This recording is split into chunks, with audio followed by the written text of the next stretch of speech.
Hello students, welcome to my YouTube channel geography guru. आज हम बात करने वाले हैं क्लास 6, 7 और 8 की वर्कशीट नंबर 52 के बारे में। आज की वर्कशीट बहुत आसान है, बहुत मज़ेदार है।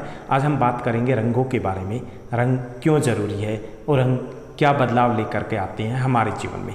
चलिए शुरुआत करते हैं। जैसा कि आप अपनी स्क्रीन के ऊपर देख पा रहे हैं, ये हमारी वर्कशीट नंबर 52 यानी 52। आज की क्लास हमारी है 6, 7 और 8 और ये डेट है वो है 3 सितंबर 2020। प्रकृति में रंग चारों तरफ आपको दिखाई दे रहे होंगे। आपने जो कपड़े पहने वो भी रंगीन पहने हैं। सोचिए अगर रंग ना होते प्रकृति में तो कैसा होता। सब एक जैसे रंग के होते, सब कुछ फीका फीका होता, सब कुछ अलग अलग सा होता, सब कुछ डल डल सा होता, कुछ भी अच्छा ना लगता। अब जो रंग है वो प्राकृतिक भी होते हैं और रासायनिक भी होते हैं। तो चलिए बात करते हैं हम उन्हीं के बारे में।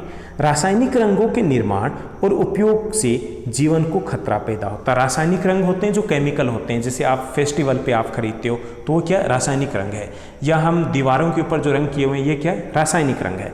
तो रासायनिक रंगों का निर्माण और उपयोग से जीवन को खतरा पैदा होता है। अब खतरा पैदा कैसा होता है कि साथ ही साथ वे नदी, तालाब आदि को प्रदूषित भी करते हैं। अगर उनके केमिकल्स जो होते हैं वो अगर पानी में मिल जाएं तो हमारे जीवन के लिए और भी ज़्यादा खतरनाक है। सिर्फ हमारे लिए क्यों, पानी में रहने वाले जो असंख्य जीव जंतु उनके लिए भी वो खतरा बनते हैं। गुफाओं में बने प्रारंभिक जो चित्र हैं उनसे स्पष्ट होता है कि आधुनिक युग तक पौधे के भागों, पृथ्वी के खनिजों से निकाले गए प्राकृतिक रंजकों का उपयोग मानव द्वारा कलाकृतियाँ, कपड़े रंगने, मूर्तियाँ रंगने, दीवारों पर चित्रकारी इत्यादि के लिए किया जाता था। जो गुफाएं मिली है जैसे अजंता एलोरा की गुफाएं, तो वहाँ पर जो चित्रकारी की गई है उससे पता चलता है कि प्राचीन समय में हम जो रंग बनाते थे वो प्राकृतिक होते थे। पेड़ों के पत्तों से, पेड़ों की छाल से, खनिजों से, उनसे हम उन रंगों को प्राप्त करते थे। उन्हीं से कपड़े रंगने का काम करते थे, उन्हीं से हम चित्रकारी का काम करते थे, उन्हीं से हम मूर्तियाँ रंगते थे, उन्हीं से हम दीवारों को रंगते थे। प्रकृति से प्राप्त हर रंग अनोखा होता है। विशेष रूप से पौधों और मिट्टी से प्राप्त प्राकृतिक रंग पर्यावरण की दृष्टि से सबसे सुरक्षित होता है। रसोई घर के साधारण सामान में कोई भी घर पर प्राकृतिक रंग बना सकता है, यानी कि रसोई घर का जो साधारण सामान है उसके ऊपर हम प्राकृतिक रंग है वो हम बना सकते हैं। जैसे हल्दी से पीला रंग बन सकता है, चुकंदर से गुलाबी या लाल रंग बन सकता है, भूरे रंग के लिए हम बगीचे की मिट्टी अथवा कॉफ़ी का प्रयोग कर सकते हैं। यानी प्राकृतिक तौर पर भी हम सभी रंगों को बना सकते हैं। हमारी रसोई में बहुत सारे सामान हैं जिनसे बहुत सारे रंग बन सकते हैं। प्राथमिक रंग, जो प्राथमिक कितने रंग होते हैं, 3 रंग होते हैं, लाल, नीला और पीला।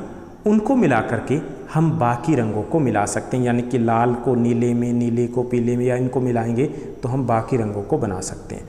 अब लाल रंग है, लाल रंग किससे प्राप्त होता है, चुकंदर से, गुलाब की पंखुड़ियों से और स्ट्रॉबेरी से प्राप्त हो सकता है। नीला रंग है वो प्राप्त हो सकता है लाल पत्ता गोभी से, मेजेंटा युक्त जो नीला है वो प्राप्त होगा, या फिर नील आदि से, नील की खेती की जाती है उससे भी प्राप्त हो सकता है। पीला जो रंग है वो हल्दी से, केसर से, गेंदे से या चाय की पत्तियों से भी हम प्राप्त कर सकते हैं। तो ये हमने समझा कि रंग है वो प्राकृतिक भी होते हैं, रासायनिक भी होते हैं, लेकिन रासायनिक रंग है वो हमारे लिए बहुत ज़्यादा खतरनाक होते हैं। यदि आप एक बार प्राकृतिक रंगों का प्रयोग करते हैं तो आप इसकी प्राकृतिक सुंदरता के मोह में पड़ जाएंगे। अगर एक बार हमने प्रयोग कर लिया तो शायद हमें रासायनिक रंगों से वो लगाव ही ना रहे, हमें प्राकृतिक रंग इतने अच्छे लगने लग जाएं। आइए अब समझने की कोशिश करें कि इस उत्सव का लक्ष्य है गो ग्रीन, कि आज की जो वर्कशीट है उसका उद्देश्य है गो ग्रीन। न केवल होली में अपितु रंगोली बनाने में, मूर्तियों की सजावट में, कागज़ पर पेंटिंग करने में प्राकृतिक रंगों का ही हमें प्रयोग करना चाहिए। इससे हम प्रकृति है उसका संरक्षण भी कर पाएंगे और इससे हम प्रदूषण को कम कर पाएंगे, इससे हम खुद को स्वच्छ भी रख पाएंगे। तो यहाँ पे सही विकल्प चुनिए। आज की वर्कशीट हमारी बेहद आसान है जिसमें दिया गया है सही रंग चुनिए। रंग जो हानिकारक होते हैं, कौन से रंग हानिकारक होते हैं, रासायनिक रंग। लाल रंग किससे मिलता है, चुकंदर से। गो ग्रीन का मतलब है पर्यावरण के अनुकूल सामग्री का प्रयोग करें। यस, ये है। तो ये तीनों उत्तर रहेंगे इसके।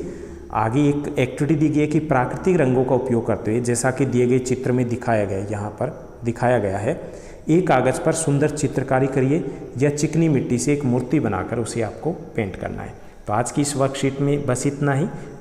आप हमारे चैनल को लाइक, शेयर और सब्सक्राइब करना मत भूलिएगा। Thank you, bye bye, have a nice day.